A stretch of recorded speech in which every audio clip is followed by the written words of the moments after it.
Okay. Got it.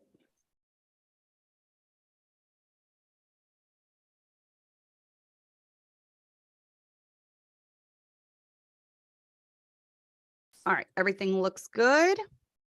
And the live chat's up.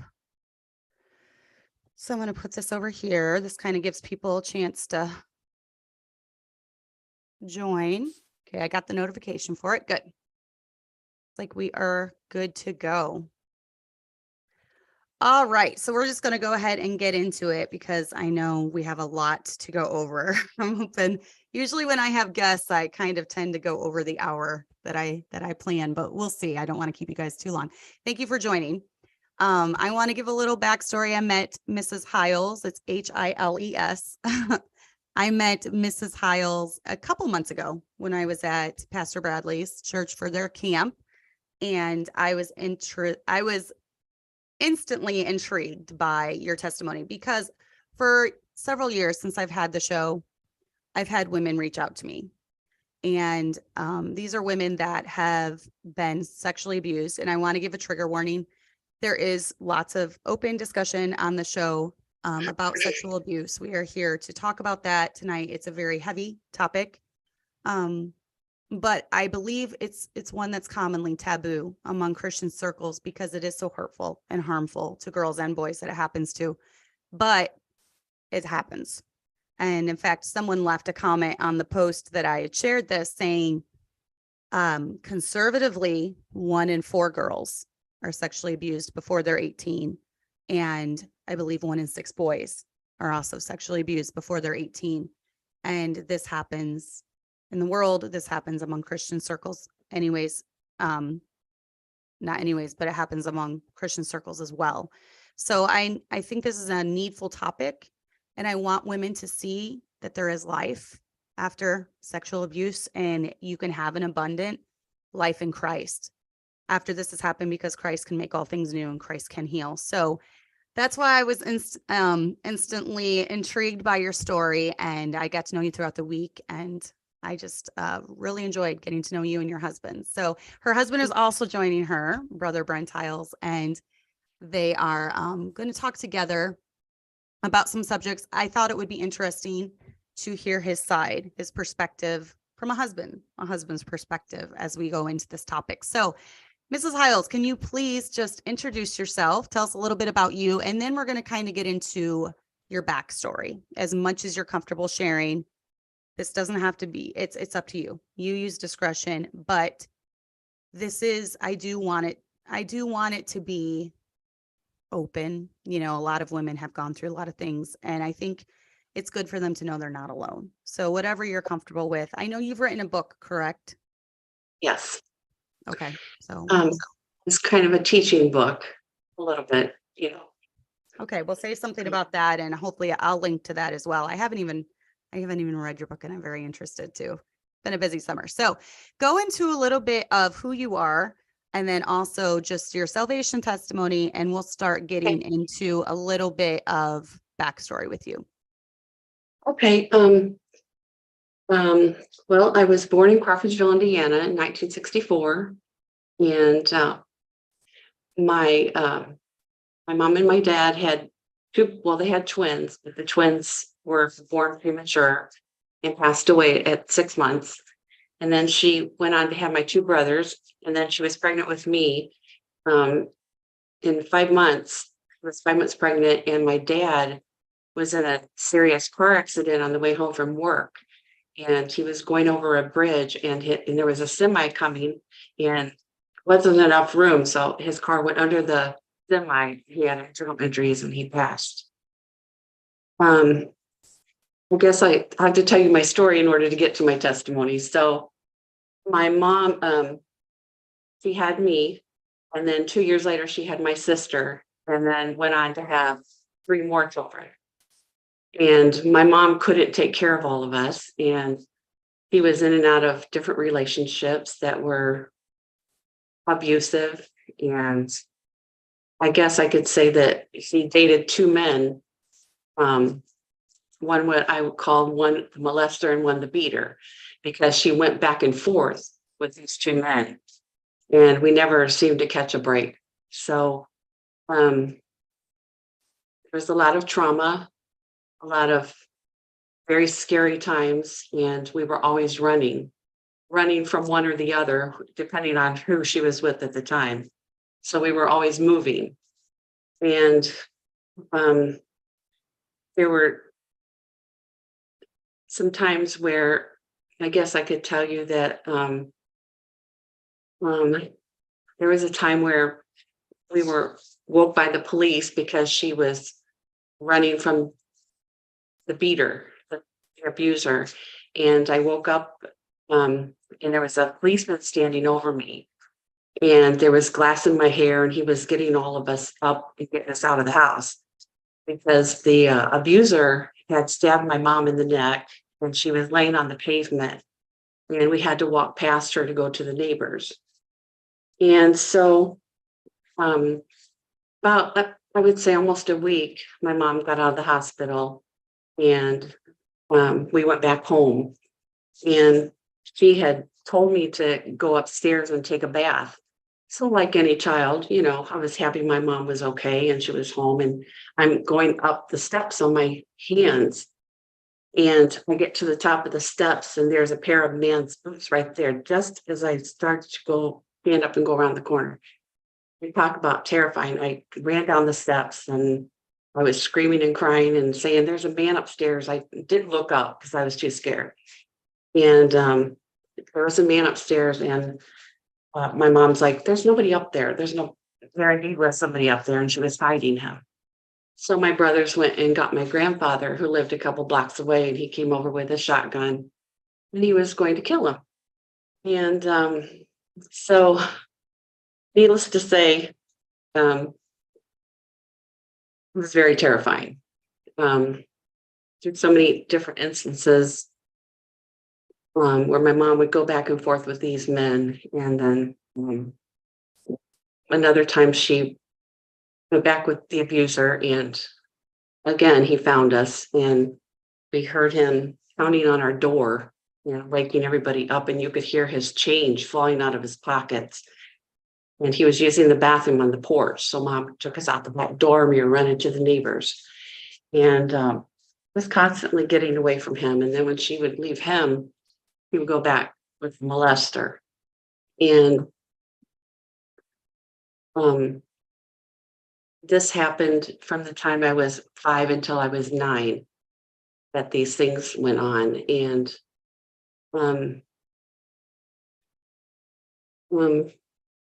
they would fight. And when she would be with the abuser, the molester would try to get into the house, and there was a butcher knife above the door frame. And he would try to get into the house, and we thought were going to die that night. And we were all sitting on the couch and just terrified little kids. And when mom was with the molester, one of these times, she went on a date with him, and my aunt babysat us. So we go to my aunt's, and she's given us a bath, and she noticed bruises all over my body. And she asked me, and I started to cry because I was scared to tell her, because one of the times that he molested me, he put a knife to my throat and told me if I ever told anybody, he would kill me. So as a little child, you believe that. You believe the grown-up. I'm terrified. So I told my aunt, finally told her what happened. And they came to pick us up that night, and she made us put our heads under the sheets. So when we were asleep, and they wanted us to take us home, especially him.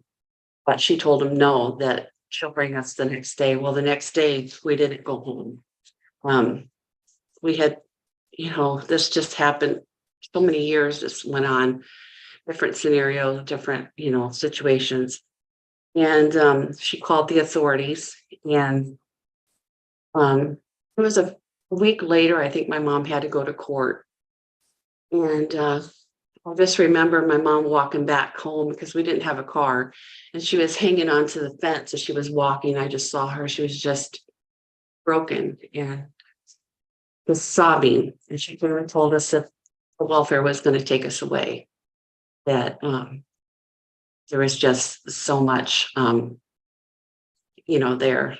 and they had to do an investigation and all that. So the day that we were taken away, my aunt's church had contacted the Baptist Children's Home in Valparaiso, Indiana.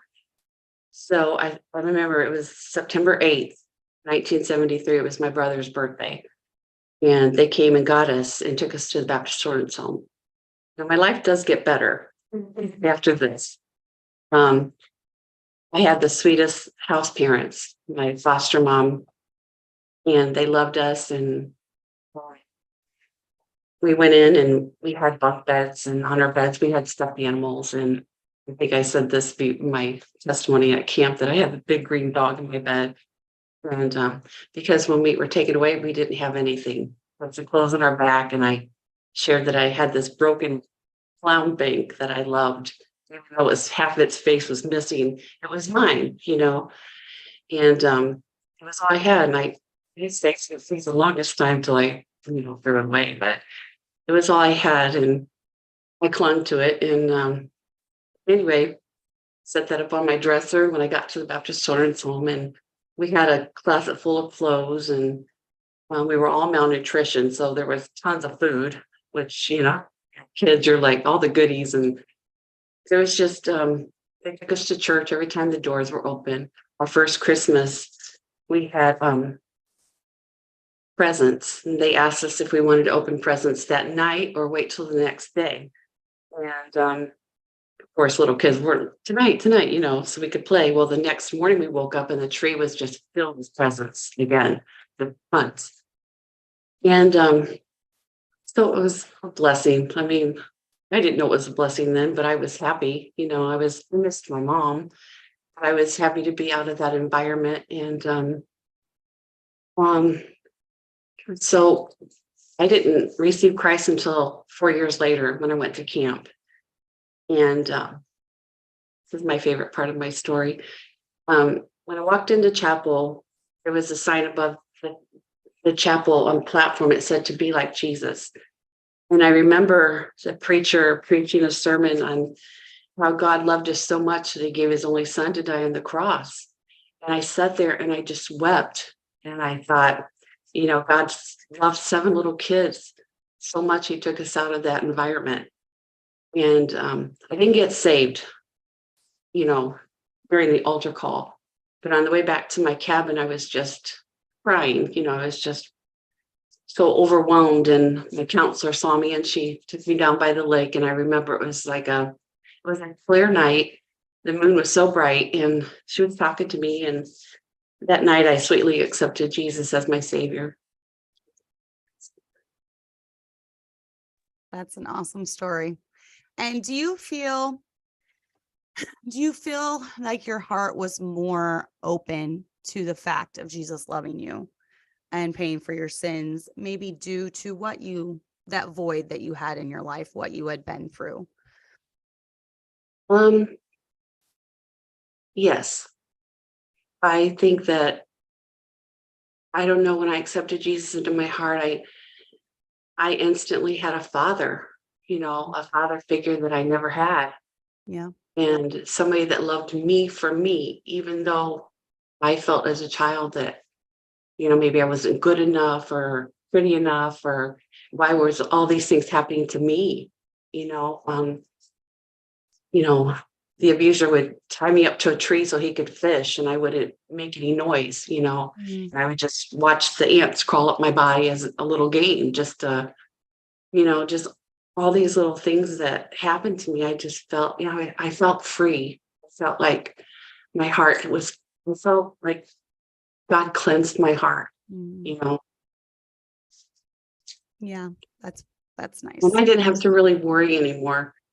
I mean, I still looked under my bed and in my closet. I was still fearful, Mm. but it wasn't until I was 17 that my foster dad came and told me that the molester had been electrocuted on a job site.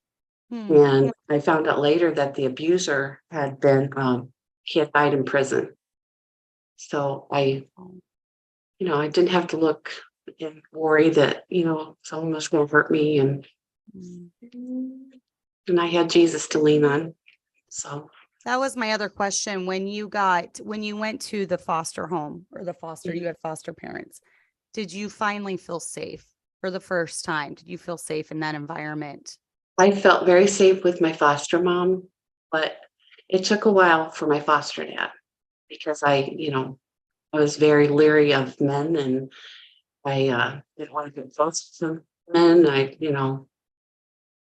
Yeah. So my foster mom, she told us Bible stories and uh, taught us songs, and it was this beautiful time for me. I felt. So tell us about the time from when you were a teenager in the home till you met your husband. And you said you were young when you met him, correct? Yeah, we were high school sweethearts. Aw. Yeah. Yeah. So were you still in foster care at the time? Yes. Okay. I was in foster care till I turned 18, and that was after I graduated. Well, I graduated when I was 18, but it was like a few months later, I wasn't in foster care anymore. So Right. I wanted to and how old were you when you got married? 19. Okay. So Yeah, so we were young. but after that, yes, that's fine. Young marriages are fine. Oh yeah, we were 18. You were 18. Yes, Okay. because we got engaged on my birthday. I was 17, you were 18. On my birthday, and we graduated the next day. Wow. And then it wasn't till we got married. So I like stories about that. I like stories, young marriages, and seeing their love blossom and grow throughout the years. So I'm a sucker for those. But let's get into the nitty gritty as a child, because as a child, when you're going through something like this, I've listened to a lot of stories about abuse that happens. And I think what the underlying theme that I've heard is confusion when it first starts happening, like, because no one really explains things to a 3-year-old, 4-year-old, 5-year-old. This is the way the human body works. And this time kind of touch is inappropriate until, you know, after you're married or whatever. So, as a child, when you first started experiencing the abuse, what was your response to that? And then when did you realize that something wasn't quite right with what was going on with that? well, immediately, anybody who's touching you inappropriately constantly and making excuses as you're a bad child, so you need to be punished, and your punishment is a sexual act. I sucked my thumb, and he would tie my thumb with a sock as hard as he could. And he would take me to the bathroom and lock the door and do his speed. And my brothers would try to break the door down to get me out. And, I knew it was wrong right away, but I couldn't tell anybody. I was scared. I couldn't tell anybody because I was scared he was going to kill me, like he promised. So I had to live like that and do what he said. And, Yeah. And I think I've heard quite often from kids that that after they're grown, where these were the ones that were supposed to be protecting them, but yet they were the ones that were victimizing them and doing horrible things to them. So when after you got saved, did the aftermath just vanish? And I think I know the answer to this, but did the aftermath just vanish? no, it didn't vanish. And I felt like I had a place for it because now I was a new creature. I didn't I didn't have to worry because I knew, being brought up in the home, I knew I had an advocate for me, and I didn't have to I didn't have to worry really. Yeah, I'm not going to say that I didn't have like flashbacks or still fearful, because I don't think you get over that. I mean, you don't certainly get over it. It's just you have a place to put it. You don't dwell on it. You have a place to put it, and that's, God and your savior, Now, Brother Hiles, when you first met your wife, was she open with you about it? Or was it something that came later? she told you about? Well, it was probably within the first, I was probably about 4 or 5 months into our relationship. But she told what happened. I knew that she was in foster home. I knew those kind of things. I had no idea. It's kind of it. And that came as a shock. But I was 17. I wasn't mature myself to be able to deal with that. Didn't know what that meant. Had no clue. And then different several years later, I think I understand a lot of what I needed to do to help. We were in a very difficult situation at that age. She was in foster care. My family was falling apart. I came from a Christian home. It was a good home early and later great. In that situation, God knew what he was doing.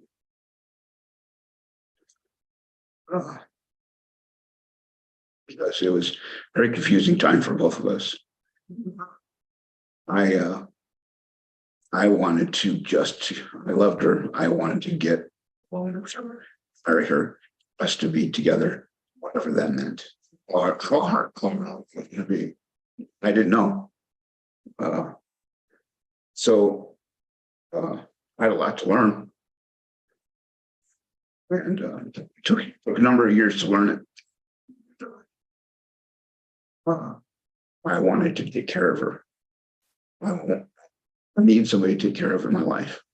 And I wanted to take care of her. What was my motivation above all when I found out what had happened? We did get married young, and I don't necessarily advise that, but so many things that we were able to do in that because we were able to grow up together. And the things that were worked in our lives we were able to accomplish together through Lord's help. That's been everything in our lives. He has given us tremendous blessings. One of the things that we did not know, we found out later, and I'm going to a few of these things, but found out many years later that her foster parents that initially were there for her when she first came to freshman. My pastor that I have both attended Bible college together. They knew each other.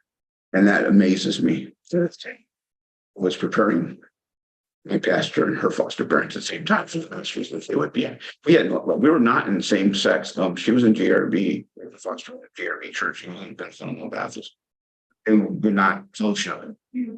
So it was very, it wasn't like, oh, well, of course you would. They were totally different, but these two came together. It was amazing. The same people in the same class to take care of each of us in our spiritual walk. And here we are together. So that was fascinating to us later to find out. When we were first getting married, there were a lot of things in her life that were triggers for her that wouldn't necessarily be in everyone else's life. You had to be careful. I had to learn some things. I had to learn how to be patient in certain areas and learn some things that I didn't know going in. And one of the main things was I had to learn not to be selfish. Selfishness was a huge trigger. Was selfish in intimacy? Because all it is that she's an object to be used. I had to learn that. You don't understand that going into a marriage, that you have to, otherwise I take the place of the abuser in her mind. And that was a terrible thing. You can't have a marriage based on that. Or when it came to disciplining the children, and at times I was harsh with the children. I had 3 boys. And if I were angry, or if I were to the children immediate triggers where she wanted to lash out and be very angry about that because she suffered that abuse. Well, I often say I would have to take a walk because I knew the boys needed discipline, but in my eyes, there was abuse. And I didn't want my boys to grow up and go to jail. They needed correction and they needed their father. And so oftentimes when he would discipline them, I would have to go outside or just put my hands over my ears, because I couldn't handle it. I just couldn't. That was another thing. I came from a way.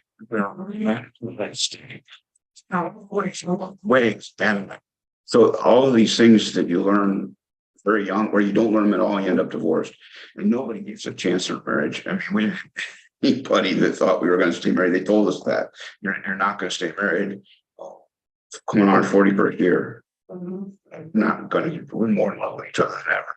It's just, people don't. A lot of times they're looking at all the their own side. They're not. It's you people give so much of encouragement. If you just encourage some people, sometimes you give them that little, help that they need. And you don't want people to break up so that you can prove that you were right. You want them to succeed. Early in our life, we made. My family was doing their situation, her family doing her situation.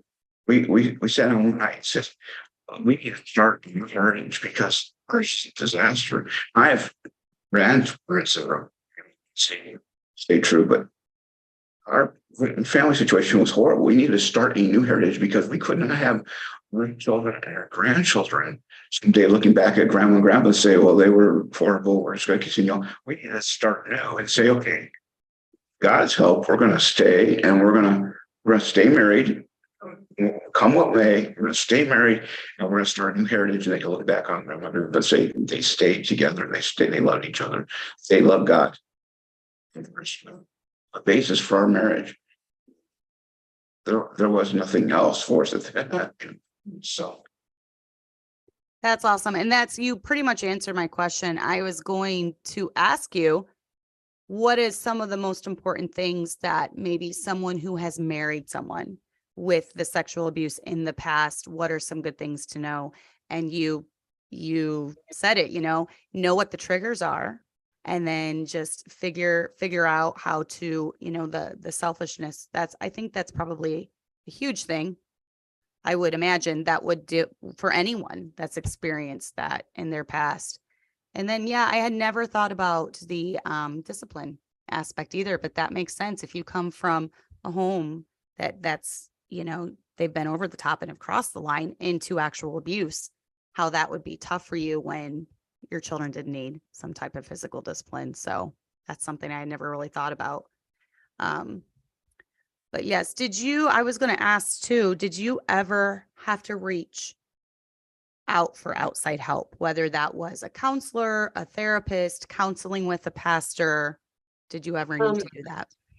At the home, I did have counselors, but it was hard to open up to them because some of them were male.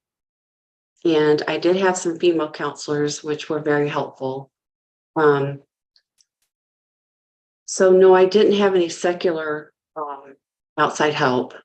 It was pretty much people that worked at the Baptist Children's Home and that were my counselors.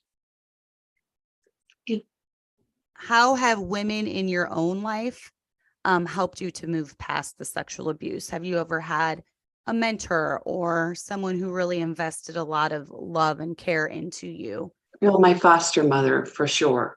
Mm-hmm. Louise Pheasant, she's with the Lord now, but she's helped me tremendously. And I say that when you go through life, there's sections of your life where there's somebody there to help you walk through that. And mine was like my foster mom, and then my best girlfriend, and then my husband, and then my children, my grandchildren. So each section of my life, I feel like that I've healed a little bit more each time that, I've been in that stage of my life. Do you feel as if, not like this will always define you, but it is always part of what happened in your life and it's always there to some extent? What was your question? I'm sorry. Do you feel as if it's always just there in your life? I know you've overcome a lot and you said you've healed with each stage, but you feel like it's going to be something that is always there until you go to heaven, basically, is what I'm asking. Yes. I'm not going to say that it's not, because it was a big part of my life and what I had to go through, and the brutality of it was awful. There's so much that I didn't say. Yeah. Um, but I don't want it to define who I am, Right. because I'm Mrs. Hiles, to the best Right. husband in the world. And I'm a mom to Jason, Levi, and Micah. And I'm a grandmother to 8 beautiful and one on the way grandchildren. Yeah. So, and I'm so blessed. I love my family. And what's happened to me, I feel like you don't have to have those things to make you a better person. Those things happen to you. But I feel like for me, going through trauma and going through that, it's made me a better person, if that makes any sense. Mhm. You don't have to be a better person, because of those things that happen to you. But to me, I want to use that as good, like what God has done in my life. If I didn't have those things happen to me, which were horrible, would I have become a Christian? Would I have accepted Jesus into my heart? Would I have, you know what I mean? It's like letting him heal my heart, so going in here. Not me. I can't do it by myself. And don't ever try. I just lean on him for understanding. And I'll tell you, there's times that I lift up my hands and I say, God, hold me.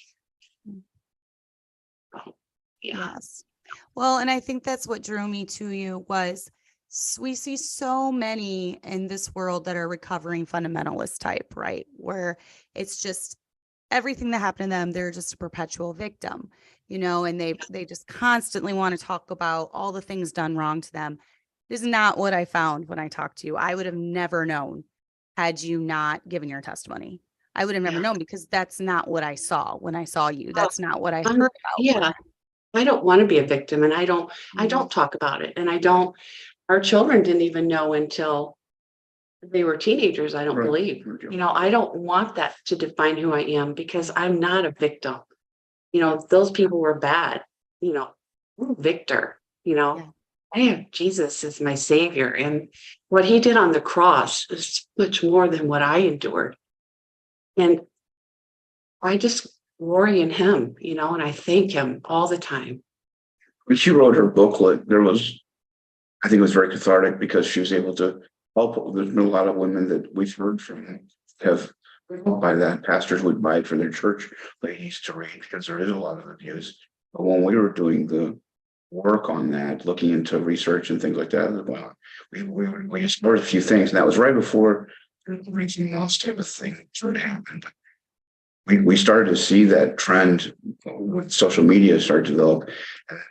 Ladies would get online and they would talk about their issues, but it's different than when she was going through it, because she didn't have other ladies with the same situation where they would just take the knives out of the drawer and stab each other over and over again with the same wounds. And they're making their wounds, their wounds, her wounds, their wounds, and tons of compounds and escalates, and especially when it's done in the church, where there's abuse from leadership in the church, that they compound this and extrapolate the things that have been done and hurting themselves. And it's stating, because we see born again believers or people we thought were born again completely leave the faith and become atheists over these things and these groups. And it's a terrible thing.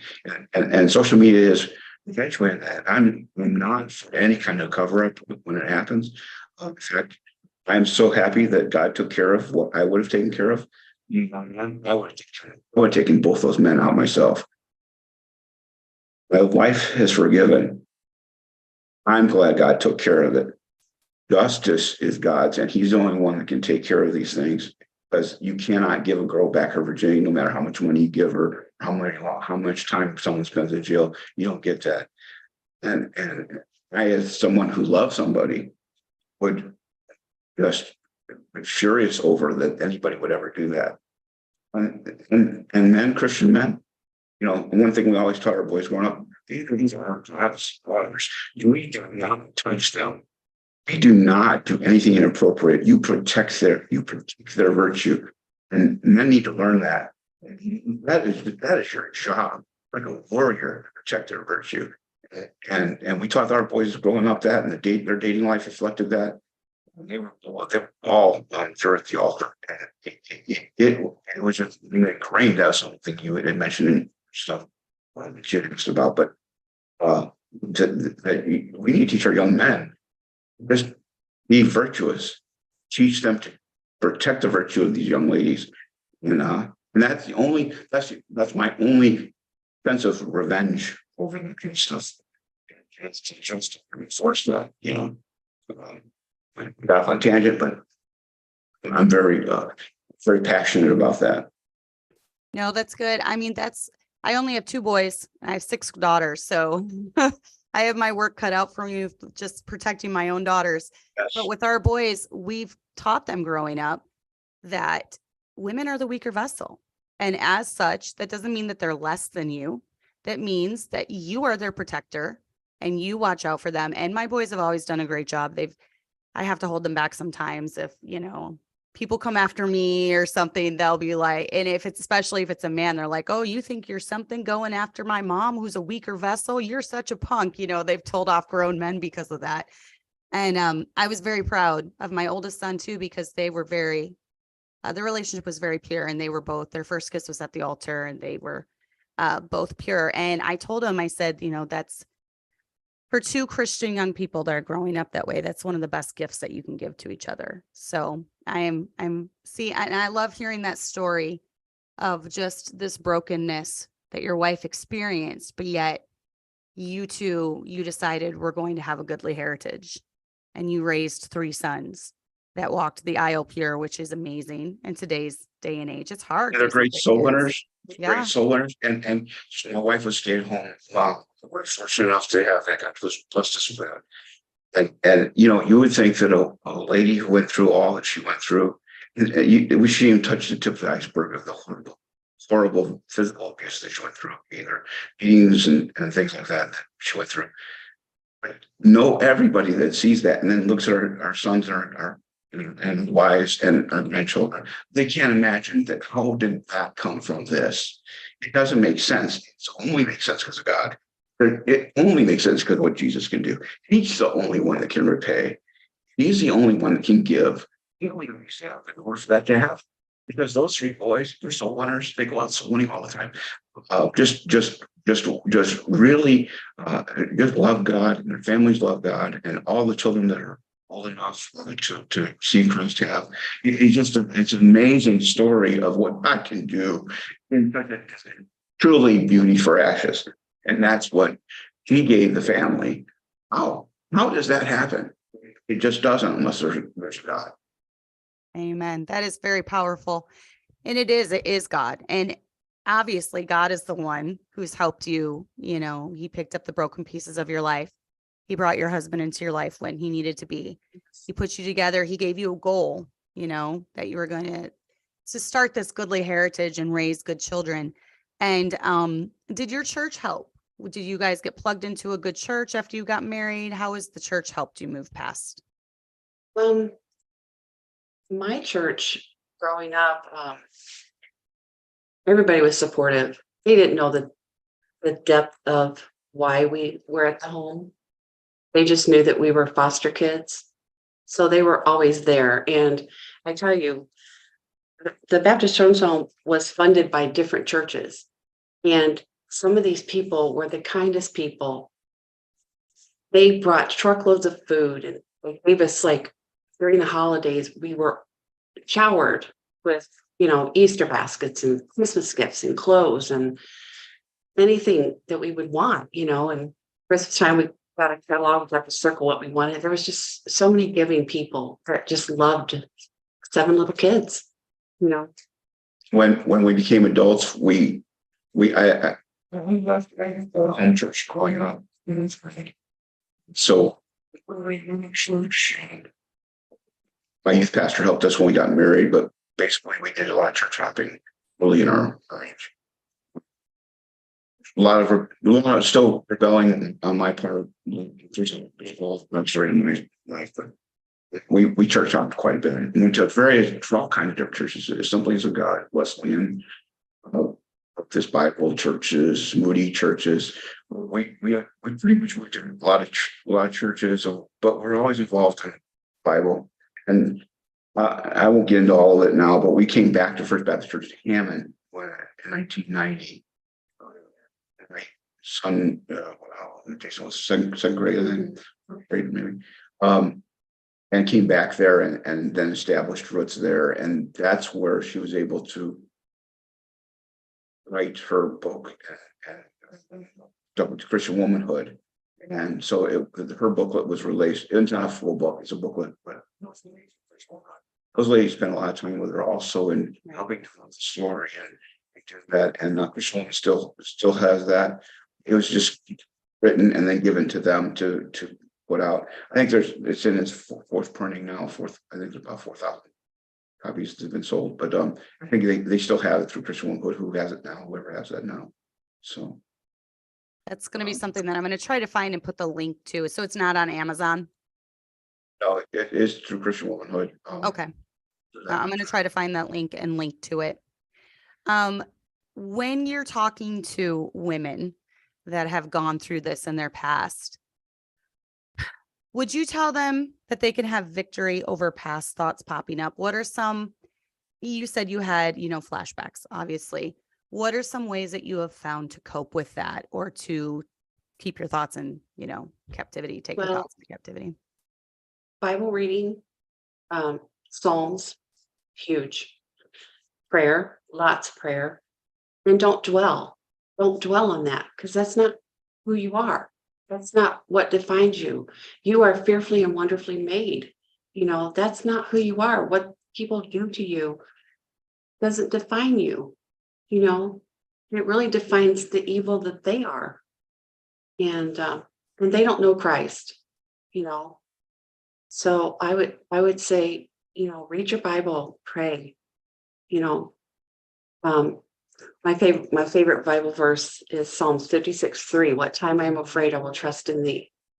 Always, whenever I'm scared, even if his driving, I sing Psalms 56:3 quietly to myself.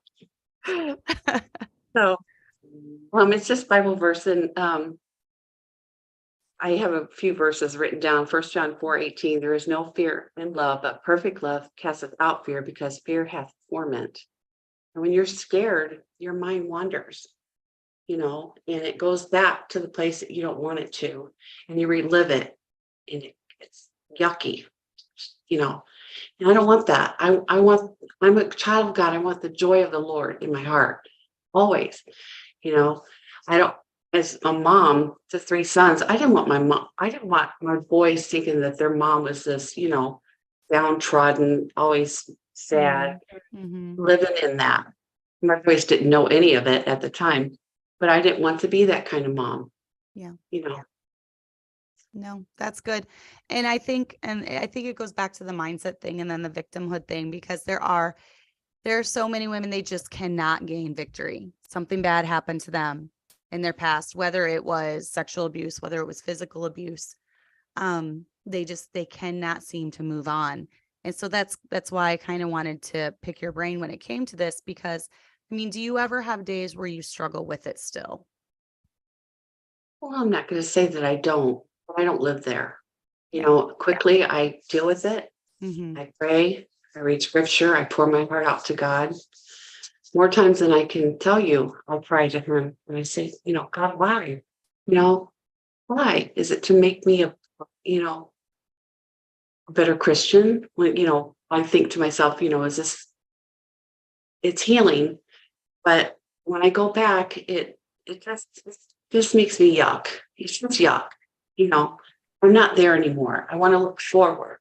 I never want to look back, because that's, God has done such a work in my heart and my life, and even in the forgiveness part of it.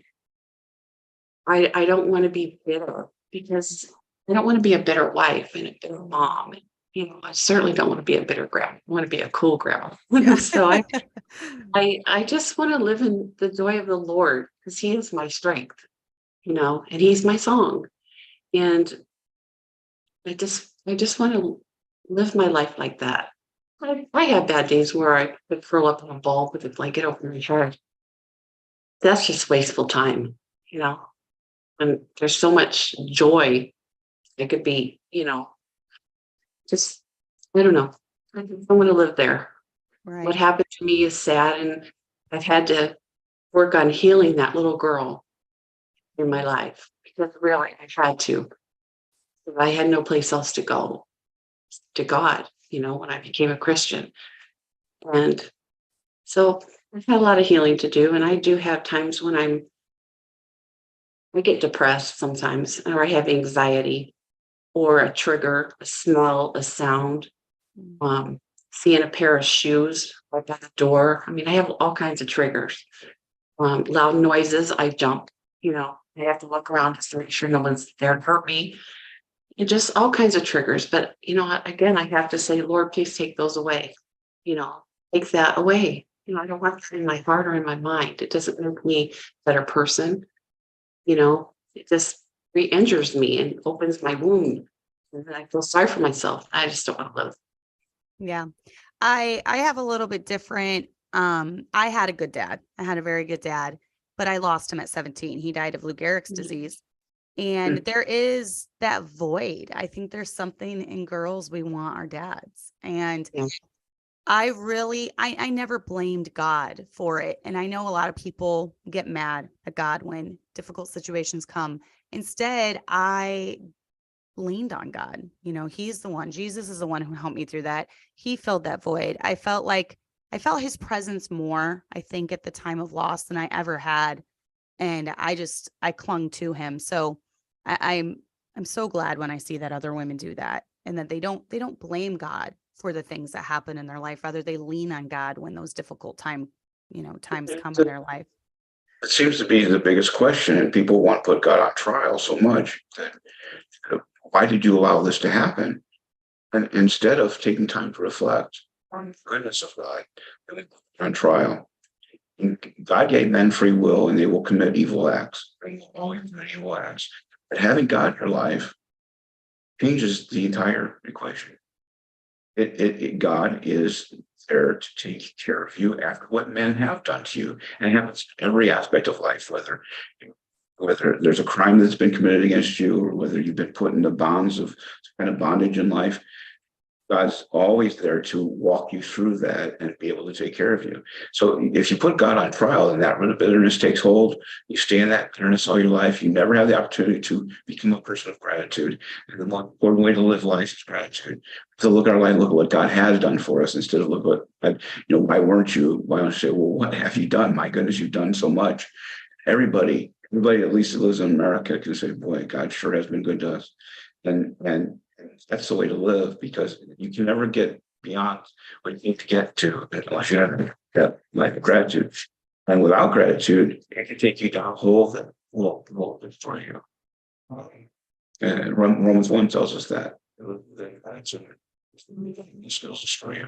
And that's what I've seen so many that have come into this new realm of the children of IFB and struggling with. They not taking the time to meditate on the goodness of God and what He has done for them. Take that and run with it. It destroys only them. Exactly. Yeah, it is. The bitterness is the thing that destroys them. You're right. Bitterness destroys you more than anyone. Was there any, as you were raising your boys, you already kind of touched on it a little bit, but were there ways that you changed things in your home so it came to maybe protecting your children from ever going through that as well? Because statistics are that sexual abuse happens more often than not by someone that you know. So were there any steps you guys took? We did not let the boys spend the night at people's houses. They could spend the night at our house, but we didn't ever allow them to spend the night at anybody's house until they got older. Oh, Well, and even that they didn't really. just Yeah, and I was a very protective mom. I was really protective. I don't know. most dangerous. We found the most dangerous place a young girl can be is in a home where there's a man in the house who's not the strongest, and then the mother not married to him. Most dangerous. I mean, you're almost guaranteeing. That's just should never be. There are some exceptions, but it's such a dangerous situation. Such a dangerous situation. And especially, and then you take church out of that, and you take, all the things that people in their life and not being married and fornicating and everything else. I guarantee you're going to have. We didn't really have babysitters either. Mhm. I think Occasionally we did a family member. Yeah, his sister, but Very rare. yeah, they didn't really have any babysitters. We liked being with our kids. We took them everywhere with us. We had an anniversary one time, and it was for a few days, and it was like 2 or 3 days, and we didn't even stay. We went and picked up our kids, and Aw. because we wanted to be with them and go with They them. also we also had for the younger two, we had, because of what was going on in the world, we had discussions with them a little earlier than we would have had when I grew up. Yeah. When I grew up, it was a little later when we have discussions of mature nature. With them, it was early and it was often, and it was all the way through the night before they got married. Mhm. So it was never, we tried to make it as not awkward as possible. But the discussions were important because they need to understand this is part of human nature and all of that. So they need to know what their responsibilities were and then what responsibilities they had to take to protect themselves also. Because we've seen abuse in churches and in church of young men, not young girls, but not in the workplace. We live in, you have to be teaching all the time, know where they are, and analyze when they need to be able to drive. The rules about curfew that were strictly adhered to. They knew where everybody was by 11 o'clock. You were either in our house or it was an excuse, and it was very rare that would be excuse. But it's just a format that we lived, lives with that was a little more protective. But the outcomes themselves. The outcome was worth it. Yeah, for sure. I have, because of knowing that the rate of sexual abuse is so high, I have started playing, I call it a game with my younger kids, but my girls, especially from the time they're about 2 until they can start pointing. I'll say, are people allowed to touch you here? And people allowed to touch you here? And then I'll go through all the knees, legs, and then the private mindset, or the private, I was reading a victim comment right there, the private parts. And then I'll tell them, no one's allowed to touch these areas of you. And if anyone ever does, you need to tell, we're with our kids most of the time as well. But I want them to know from early on that that's never acceptable and that they need to get help if, somehow that happens. And it would take, I don't know, a visitor in the church or someone in the church taking them off to a room in the church or something when I'm not watching. But that's why I do agree we have to be vigilant with our children. We also have only pretty much allowed family to watch them, grandparents, that we trust, and different things like that. And I don't even have, now I feel the Lord protected me because I've told this story often, but when I was younger, my mom was best friends with a lady who ended up getting remarried to the stepdad of her daughters, ironically. And we did sleepovers over there all the time. We went over there. They came over there from the time I was probably 2 or 3. Well, it came out that he was sexually abusing all 3 of his stepdaughters. And some of these instances happened when we were there, and he never messed with us. So I think by the grace of God, he protected us in that situation. And so that made me very hyper vigilant because it never happened to me, but I was in a situation where it very well could have. We had no idea that this was going on. My mom had no idea. Obviously, she wouldn't have let me go over there. So, it definitely, life experiences shape your beliefs and opinions. And I think that was, for me, it really opened my eyes. True, but we live in an age that we've always had problems, but we live in an age that is so rampant. And in a culture that's so rampant that now they're trying to legalize stuff like this. And we have to be vigilant as parents. And it's not just even that. It's like even when you're at the mall and the men you can watch them. If you watch, people watch I can see men, and it's dangerous. It's dangerous for young girls. The men out there are constantly leering, and I watch these guys. I watch where their eyes go. We've got, our young daughters and things. They need to be dressed appropriately. These guys are horrid, and they're filled with the vileness all the time, every day, and every moment of their life is really evil. We have to be vigilant wherever you're out. You've got to be watching on one. You've got to be vigilant, and that's what we're parents. That's what we've been given the authority to do. That when we raised our boys, we gave them to God, but we raised them as our own. And so we didn't just say, okay, God, present them, although we prayed for them. We also very protective, and we have to be vigilant as parents. We can't just say, well, God's going to protect them. No, that's our job. That's what he gave it, to store. It's very important. Exactly. And I was just with my daughter dresses very modestly. And I was she was walking into a store, and I was a little bit behind her, and I saw a man walking out. And I literally watched him turn around and stare at my daughter up and down. And it just made me sick, because that's the first time I've ever seen that happen. But he was probably in his 20s, 30s, and it just made me sick what might have been going through his head. And she was very modestly dressed in, a full skirt and cute little outfit, but it was modest. So, even men, I wonder if there's even a draw to innocence and purity and modesty in some ways for some men. So even with that, we have to be careful, because I've seen it. But let's go into, we're going to wrap this up after this section, words of advice to women who were abused in the past. What would you tell someone who was abused in the past, just when it comes to the subject of the way that they see themselves? They might see themselves as damaged, or I'm not good enough now, or whatever. Well, it does do a number on your self-esteem, but you have to remember that you're fearfully and wonderfully made. God created you a beautiful vessel. You don't have to live in fear. And if those things are happening to you, you need to tell somebody. Tell somebody.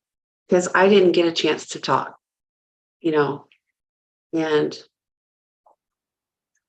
you just can't live in fear. You have to tell somebody, and you have to give it to God, because he's the ultimate healer. So. Someone just put a comment. I remember as a kid, I had a cousin, and he would do it while we were playing games, tag, hide and seek, etc. Anytime I was really by myself and away from sight, it happened. So, in this particular young lady is a beautiful young lady who just visited our church yesterday, and she's beautiful, and she's really dealt with a lot of depression and different ways to cope. She's had different ways of coping. She has been doing well, though. The last year, she's really done well, and she's kind of coming out of a lot of that past stuff that happened to her. And I think a lot of women do struggle with the way that they see themselves, maybe blaming themselves. What would you say to someone who is, this was my fault, it happened because I didn't say anything, or, I allowed it to keep happening? What would you say to them? Well, it's not their fault at all. People do bad things. It shouldn't define who you are. You're God's child. And if you need counseling or you need to talk to somebody, don't be ashamed of that. Talking through it and getting some godly advice, and reading scriptures and praying, and you don't have to stay in that situation. So tell somebody, talk. If it's happening to you, go to the authorities. Tell anybody that will listen. Is what I say. People need to listen. Yeah. When a girl, it's not normal for a girl to do this. Now, there are occasions when some things exaggerated, but people need to listen and explore that. And believe them. And believe that. And the church, God need to stand up. But I'm not talking about preachers necessarily, but with the deacons and people in authority in church. We need to stand up listen, and take the appropriate disciplinary action in that church. Discipline has got to be practiced. It is destroying us to not practice church discipline, and especially with the children. We've got to do that in the church. I mean, if you're not disciplining, you're not restoring. You're not doing anything what God wants the church to do.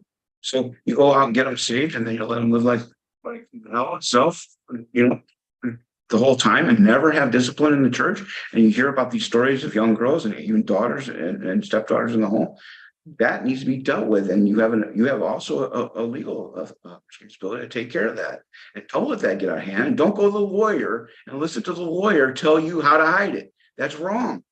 Go to the Bible, follow what the Bible says. I've seen it happen too many times. Follow what the Word of God says. Listen to these young people when that happens. Explore it out and make sure that you're disciplining correctly in those churches, because it's harmful, and we see the effects generation after generation. So that's what I'd say. And just believe them when they tell you that somebody is touching them inappropriately, and tell somebody. I had something to say, but I lost my train of thought. Sorry. But yeah, just tell somebody that you're being touched inappropriately, and go to the authorities if you have to. Never Right. keep it a secret, and don't let, if you're a single woman, don't let men in your home around your daughters. Just don't do that. That's your daughter is your precious gift from God. Don't let somebody hurt her. That's somebody's wife someday, and you're going to let a man that you're dating abuse her? No, tell somebody. So that's what I would That's good. Brother Brent, I'm glad you went on that rant, because I wholeheartedly 100% agree. I wholeheartedly agree. My husband he's known for standing against cover-ups, abuse of any kind, sexual abuse, cover-ups especially, but I completely agree with that. So when it comes to forgiveness, now you did say that you forgave your abusers. And how do you recommend handling situations where the abuser has not asked for forgiveness? Well, I would say, for myself, I forgive, because I don't want to carry that around. It's too heavy for me to carry. I know a lot of people say this, but I literally poured my heart out to God, and I literally laid it at the foot of the cross, because I can't carry it. It's too hard. It's too hard to relive it and to deal with it every day. I have to pray and ask God, because sometimes I get angry. I was telling him the other day, sometimes I get so angry, I just want to walk up and punch somebody in the face. I mean, I know that sounds terrible, but anger goes with it. I have to pray to God to take my anger away, because sometimes I let my anger get the best of me, or I start blaming myself, or, different situations. But I would just say, it's not your fault. And forgiveness is a huge thing. And you just have to get to a place where you realize that it's not your fault, and what they did to you was bad. And I had to forgive, because they were evil. And, a part of me, in my forgiveness, a part of me, when I was talking to God, I said, God, I don't wish hell on them. I don't. I hope that sometime in their life that they accepted Christ, and that they were just on a path that they didn't know how to turn it around. But I don't wish hell on them. And that's part of my forgiveness, because my old nature would say, I want them in hell for what they did to me. That's my old nature. My new nature is, I have to forgive them so that I can move forward in my own life, and not to have to carry it on my back. It's too heavy, so that's what I would say. I think I'm kind of like you too, in the way where I haven't dealt with this, but hurtful situations in my life, I have to tell myself, this is the last time I'm going to think about this, and literally picture in my head doing that, giving it to the Lord. Lord, I'm giving this to you, because I'm dreaming about this. I'm thinking about this. it's manifesting in anger and that's coming out towards my kids or my husband, because for me, anger is my overriding emotion. It tends to be how it comes out. I'm not a crier. I'm not very emotional, but if something is going to come out, it's going to come out in anger. And I know that's a sin. So I have to make it a point to lay that at the Lord's feet. Just because I don't want my kids having an angry mom either. Right. We have to trust God when he says that he will repay. Vengeance says he will repay. The only forgiveness in my own life, but forgiveness, we forgive somebody, unleashes God's power to repay you. I've seen things that God's done in my life where he repaid me for sins that were done against me. And it was so much more than I could ever imagine how he did it. And I've seen it in my wife's life. I mean, the family that we have now is I see as repayment. God gives her back. You can't explain it, but God repaid her for what she had stolen from him. Only God can give justice. You can't, there's no judge on earth that can give justice for that. God can. He can do that. And not only in this life, of course, but also the life to come of the Lord that is to come. But forgiveness unlocks it. And I've actually, I won't get into all of it, I've actually experienced where God, my spirit, said, because you can forgive, I can do this. And it just unleashes that. It's a beautiful thing, and that's so powerful because that's for you. That's for you personally that you get that and have rewards from that. So there's reward attached to it. Let God let him do what he's going to do, and lay it at his feet, and then see you're able to show Jesus in that. Jesus forgave, and if you're able to show others how you forgive, then you're able to show Jesus through your life. And that's a very important part. Yeah. It doesn't happen overnight. It's a continuous thing. Oh yeah. I have to go back and continuously not remind myself, but just know what he did for me on the cross. That, And nobody can forgive him, the men who did that on her behalf, which happens a lot. We forgive you. Well, no, she's the victim. She's the one that is able to, she's the one who has the authority to do that, not anybody else. That has to be for that. And I like that you specified that, because she has made the choice to forgive. No one else can make that choice for her. And once you forgive, like you've said, you're so much more at peace. It brings you peace and brings you healing. And I just want to say, I know you have to wrap this up, but I just want to say that it was my mom's job to protect me, but she didn't, because a lot of the stuff she didn't know. Some of it she did, a lot she didn't. But I tell you, my mom passed away on July 14th, 2020. And before she died, she called me and she apologized to me and said, I'm sorry that I didn't protect you and that you were hurt. And so I just want to say that because I love my mom and I forgive her. And she got saved. She did get saved. And one day I'll get to hug her and hold her. Oh, I love her again. Oh, that's amazing. Looking back at that, you don't know what she went through in life.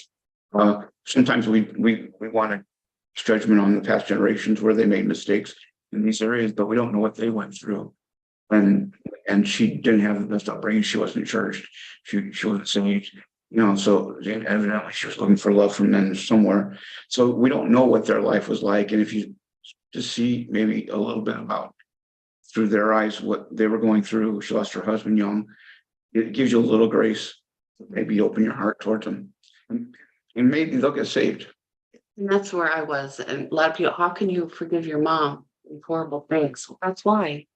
That's why I forgive my mom, because my mom didn't know the Lord.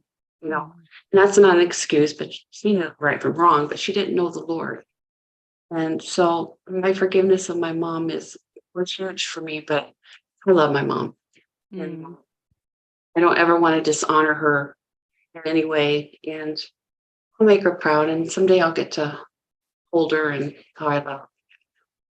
Well, I also want to say that you're just inspirational in that way to me too, because I believe that she could have possibly come from, and she could have possibly been a victim of sexual abuse herself. I mean, it was back in her day growing up, that was such a taboo thing. People just didn't talk about it if it happened.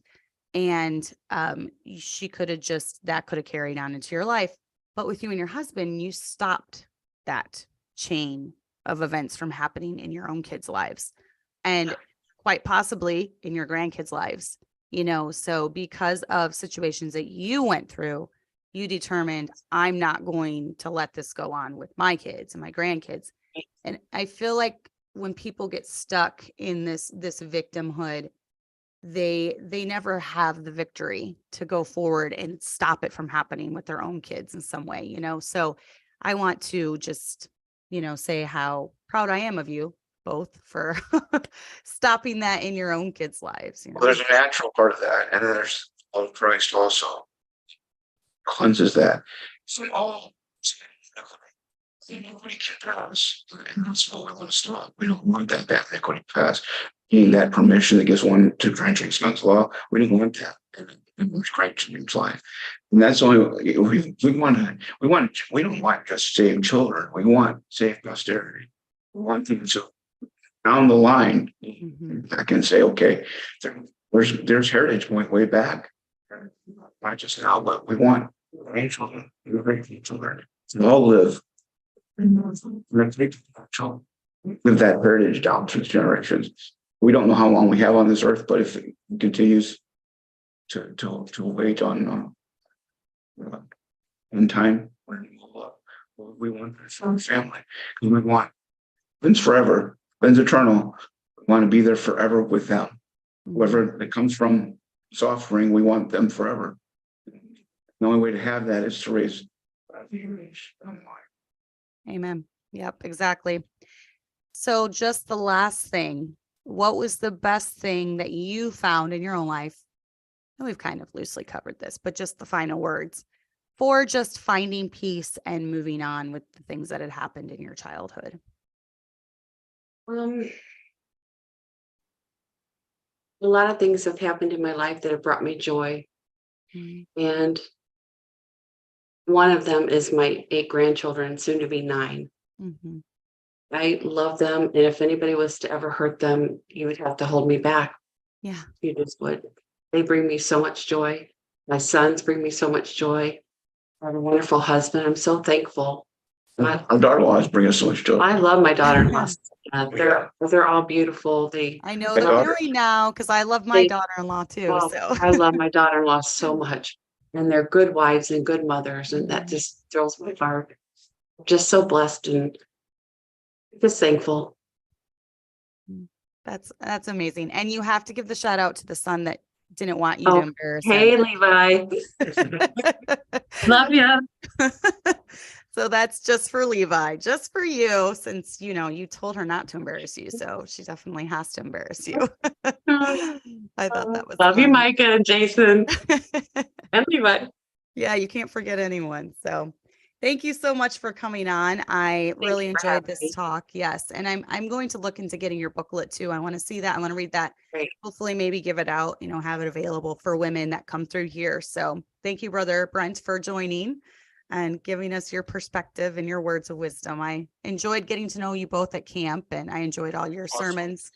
And I'm hoping, I don't know, the Bradleys might talk me into driving all those 11 hours every year. I'm hoping you'll be there eventually again so we can be around each other and talk more. But if there are any, and Kaylin said, oh, I love her. I know, I agree. You're a special lady. You're a very special lady. And then Sean Wallace said, thank you for sharing your story and perspectives. So if there's any questions, ladies, that are listening to this, please leave them below in the comments and I'll send it to you, direct them to you. You can answer them if they leave them, but hang on and I'm going to say goodbye to everyone. So, okay, ladies, thanks for joining. Check back next week. I don't know what I'm doing yet, but hopefully life is slowing down and I have a couple guests more scheduled on for the next upcoming weeks, but I hope the show has been a help and blessing to you, and go ahead and leave any questions that you have in the comments.